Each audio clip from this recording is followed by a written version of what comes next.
क्या हाल चाल। स्वागत है आप सभी का हमारे YouTube channel star vision classes पर, जिस पर आप सभी पढ़ते हैं बीएससी के लिए जूलॉजी, बॉटनी और केमिस्ट्री, जिसमें कि आज हम आप सभी के लिए बीएससी 6th सेमेस्टर की बॉटनी क्लास लेकर आए, जिसमें आपकी बुक चल रही है cytogenetics, plant breeding and nano technology, जिसमें कि आज हमारा लेक्चर 2 है। इससे पहले की एक लेक्चर हमारी हुई है और सिलेबस की वीडियो भी हमने बना दी है, जो सारी प्लेलिस्ट में ऐड कर दी गई है। आप सभी चाहें तो वहां से जाकर देख सकते हैं। अपनी पिछली वीडियो में हमने सेल वॉल की स्टडी की थी। आज की इस वीडियो में हम यूनिट 1 ही डिस्कस कर रहे हैं, जो कि है सेल बायोलॉजी, जिसमें कि हम प्लाज्मा मेम्ब्रेन की स्टडी करने वाले हैं। प्लाज्मा मेम्ब्रेन के बारे में हम जानने वाले हैं।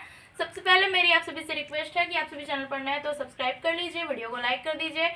नोट्स से रिलेटेड कोई भी हेल्प आप सभी को चाहिए तो आप सभी कमेंट करके बता सकते हैं। उसके लिए आप सभी को हमारे टेलीग्राम चैनल को ज्वाइन करना होगा, जहां पर कि आप सभी को नोट्स की पीडीएफ प्रोवाइड करा दी जाती है। हमारा व्हाट्सएप चैनल भी क्रिएट कर दिया गया, आप सभी चाहें तो वहां भी जुड़ सकते हैं, जहां की आप सभी को सारी वीडियोस की नोटिफिकेशन प्रोवाइड करा दी जाती है, जिससे कि आपकी कोई भी वीडियो मिस नहीं होती है।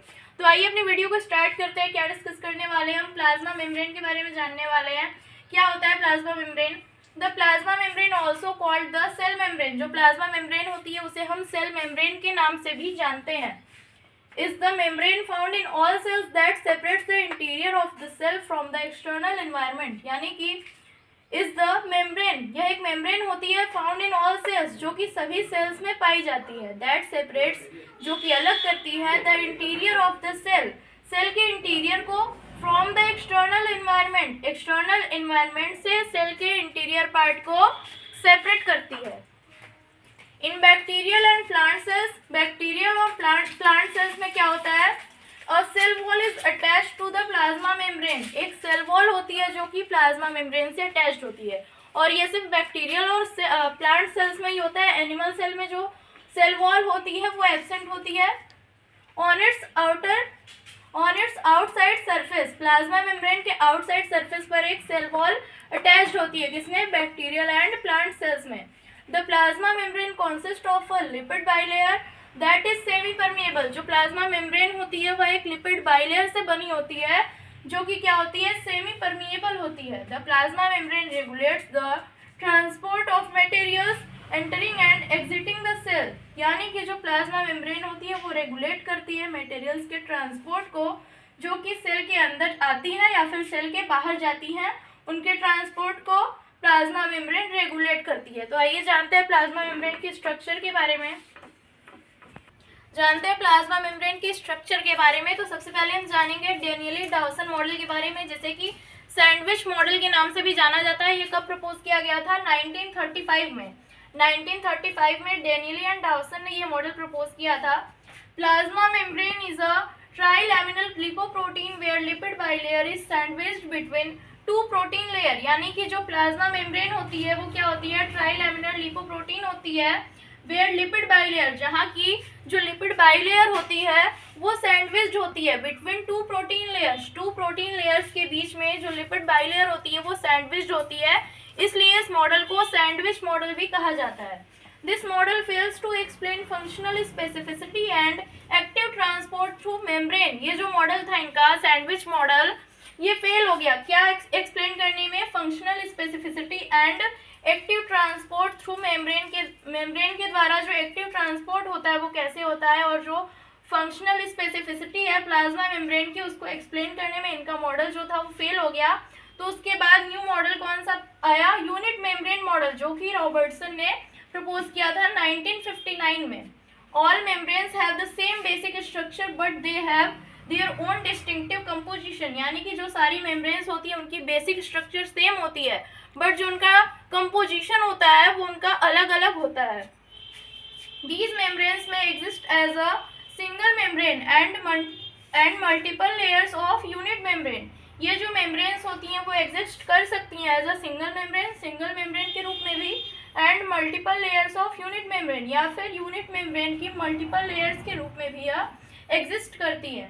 This model does not explain the membranes stability and permeability. और इनका जो मॉडल था यह एक्सप्लेन नहीं कर पाया मेम्ब्रेन्स की स्टेबिलिटी एंड परमिएबिलिटी को। तो एक न्यू मॉडल प्रपोज हुआ, fluid mosaic model. Fluid mosaic model के बारे में हम जानेंगे। फ्लूइड मोज़ेक मॉडल किसने प्रपोज किया था? सिंगर एंड निकोलसन ने 1972 में ये मॉडल इन्होंने प्रपोज किया था, सिंगर एंड निकोलसन ने, जिसे कि फ्लूइड मोज़ेक मॉडल कहा जाता है। It is the most accepted trilaminar lipoprotein model. यह जो मॉडल है यह most accepted trilaminar lipoprotein model है। Phospholipids form bilayer in the centre. जो फॉस्फोलिपिड्स होते हैं वो सेंटर में बाइलेयर का फॉर्मेशन करते हैं। Their unsaturated fatty acids form the tail and glycerol form the head. उनके जो अनसैचुरेटेड फैटी एसिड होते हैं वो टेल का फॉर्मेशन करते हैं और जो ग्लिसरॉल होता है वो हेड का फॉर्मेशन करता है। Which prevents the close packing of molecules, जो कि मॉलिक्यूल्स की क्लोज पैकिंग को प्रिवेंट करते हैं। Globular proteins are present here and there in a mosaic pattern. जो ग्लोब्यूलर प्रोटीन्स होते हैं वो यहाँ वहाँ प्रेजेंट होते हैं मोज़ैक पैटर्न में। Peripheral proteins form 30% of the total membranes protein. जो पेरिफेरल प्रोटीन्स होते हैं वो टोटल मेम्ब्रेन्स प्रोटीन का 30% जो पार्ट होता है वो बनाते हैं, जैसा कि आप सभी डायग्राम में देख पा रहे होंगे। They provide structural and functional specificity to the membrane. और जो पेरिफेरल प्रोटीन्स होते हैं यह मेम्ब्रेन को स्ट्रक्चरल एंड फंक्शनल स्पेसिफिसिटी प्रदान करते हैं। स्ट्रक्चरल एंड फंक्शनल विशेषता उन्हें प्रदान करते हैं। Integral proteins form 70% of the total membrane protein. जो इंटीग्रल प्रोटीन्स होते हैं वो टोटल मेम्ब्रेन प्रोटीन का 70% भाग बनाते हैं। These act as charge channels for the passage of water soluble materials. और यह चार्ज चैनल्स के रूप में वर्क करते हैं। किसके लिए? वाटर सॉल्युबल मटेरियल को पास करने के लिए यह चार्ज चैनल्स के फॉर्म में वर्क करते हैं जो इंटीग्रल प्रोटीन्स होते हैं। तो ये था fluid mosaic model plasma membrane का। इसके बाद हम प्लाज्मा मेम्ब्रेन के फंक्शन के बारे में बात करेंगे।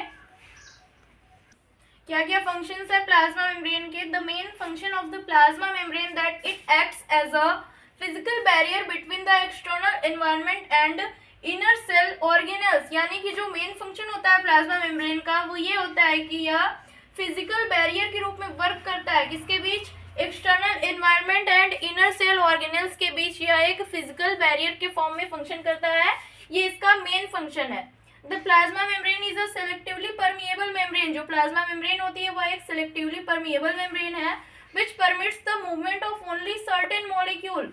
जो परमिट करती है सिर्फ कुछ निश्चित मॉलिक्यूल्स के मूवमेंट को मेम्ब्रेन के अंदर जाने या फिर बाहर आने के लिए कुछ निश्चित मॉलिक्यूल्स को परमिट करती है। यह प्लाज्मा मेम्ब्रेन के सेलेक्टिवली परमिएबल होने की वजह से होता है।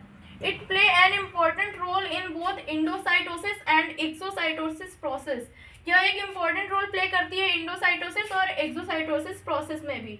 तो ये हो गया हमारा प्लाज्मा मेम्ब्रेन। आज की इस वीडियो में हमने प्लाज्मा मेम्ब्रेन के बारे में जाना। मिलते हैं हमारे नेक्स्ट वीडियो में जिसमें कि हम राइबोसोम के बारे में डिस्कस करेंगे। So be ready for our next video. Channel पर नए तो सब्सक्राइब कर लीजिए, वीडियो को लाइक और फ्रेंड्स के साथ भी शेयर कर दीजिए। नोट से रिलेटेड कोई भी हेल्प चाहिए तो आप सभी हमारे टेलीग्राम चैनल को ज्वाइन कर सकते हैं। थैंक्स।